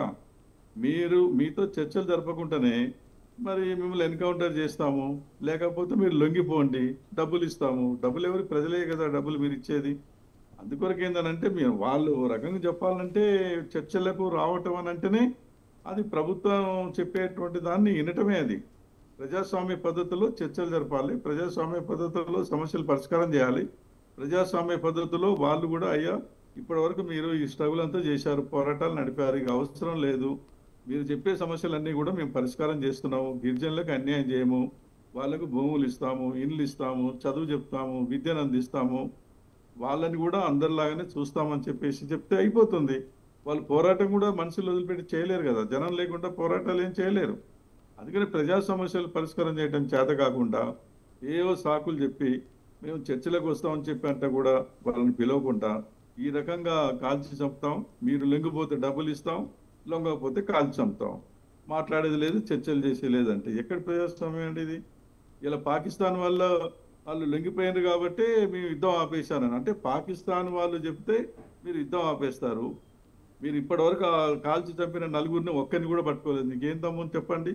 ఇప్పుడు కాశ్మీర్లో 4 ఉగ్రవాదులు 26 మందిని పొట్టన పెట్టుకున్నారు కదా, ఒక్కరినన్నా పట్టుకున్నారా? ఇప్పుడు ఏం సాధించారు? ఒక్క ఇంచు భూమి అన్నా మళ్ళీ లాక్కున్నామా? మన భూమి మనం తీసుకున్నామా? మరి ఏం సాధించాము? వాళ్ళు ఏదో చెప్పానని చెప్పి అక్కడ ట్రంప్ చెప్పంగానే ఎస్ఆర్ అని చెప్పేసి ఆ రకంగా సైలెంట్ కొట్టి మరి మీరు యుద్ధాన్ని కూడా విరమించారే. పాకిస్తాన్ కంటే పాకిస్తాన్ ఉగ్రవాదుల కంటే ఇంకా దుర్మార్గులా వీళ్ళు? ఏం ఆలోచిస్తున్నారు, ఏం మాట్లాడుతున్నారు? అందుకని ఏంటంటే చాలా దుర్మార్గమైనటువంటి ఆలోచనతో ఇవాళ మోడీ ప్రభుత్వం పోతుంది. ఇది ప్రజలు ఏమాత్రం కూడా క్షమించరు. ఇప్పటికైనా చర్చలు పిలవాలి, వాళ్ళు చెప్పి తినాలి, ఈ పరిష్కారం చేయాలి. మీరు అధికారంలోకి వచ్చింది ప్రజలు ఎన్నుకున్నది ఎన్కౌంటర్ చేయడానికి కాదండి, గుళ్ళు గోపురాలు గూలగొట్టడానికి కాదు, మత విద్వేషాలు రెచ్చగొట్టడం కాదు, ప్రజల సంపద అమ్మటం కొరకు కాదు, పన్నులు వేయటం కొరకు కాదు, అప్పుల మీద అప్పులు తీసుకురావటం కొరకు కాదు, తగాదాలు దగ్గర తగాద పెట్టడం కాదు. ప్రజలు ఎన్నుకుంది ప్రజా సమస్యలు పరిష్కారం చేయాలని. అసలు సమస్యలు పరిష్కారం చేయటం చేతగాక పనికి వాళ్ళ ఇష్యూస్ అని ముందుకు తీసుకొచ్చి ఇవాళ ప్రశ్నించిన వాళ్ళని చంపుతా అంటే, ఉద్యమాలు నడిపించే వాళ్ళందరినీ చంపుతా అంటే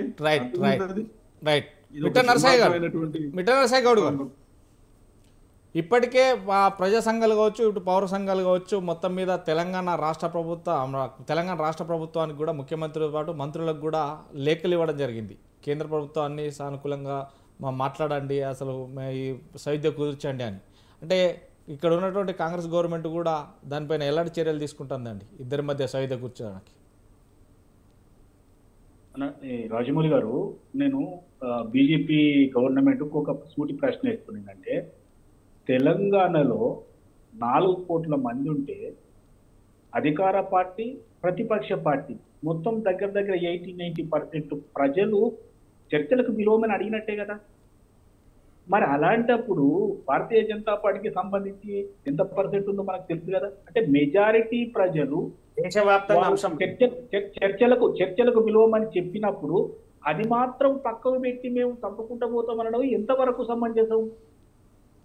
మీకు అభివృద్ధి అంటే మనుషులు అభివృద్ధిలో భాగం కాదా? మనుషులను మానవ వనరులను అభివృద్ధి శాఖ అని మనం ఒకటి పెట్టుకున్నాం కదా. ఆ మానవ వనరులనే మొత్తం తీసేయడంలో మీ ఔచిత్యం ఏంటి? అంటే భారతీయ జనతా పార్టీ ప్రభుత్వం, సెంట్రల్ గవర్నమెంట్ ఒకటే అనుకుంటుంది ఏంటంటే ఆ అడవులలో నిక్షిప్తమైనటువంటి సర్వ సంపదలను దోచుకోవడానికి వీళ్ళు అడ్డంగా ఉన్నారు కాబట్టి వీళ్ళను ఎన్కౌంటర్ చేయాల్సింది అన్న ఒక ఆలోచనతోటి పోతున్నట్టుగా మనకు అర్థమవుతా ఉంది. అంటే ఒక రాష్ట్ర ప్రభుత్వం విజ్ఞప్తి చేస్తే కూడా పట్టించుకోరా మీరు? ఒక ప్రతిపక్ష నేత పెద్ద మీటింగ్ పెట్టి విజ్ఞప్తి చేస్తే కూడా మీరు పట్టించుకోరా? కనీసం వాళ్ళని పిలిచి మాట్లాడడానికి ఏం పేషేజాలు ఉన్నాయి?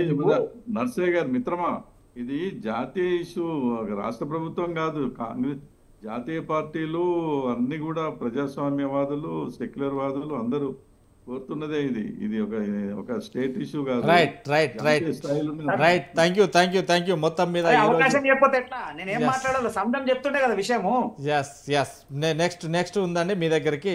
నెక్స్ట్ ఈరోజు మిడ్ డే డిబేట్లో పాల్గొన్నటువంటి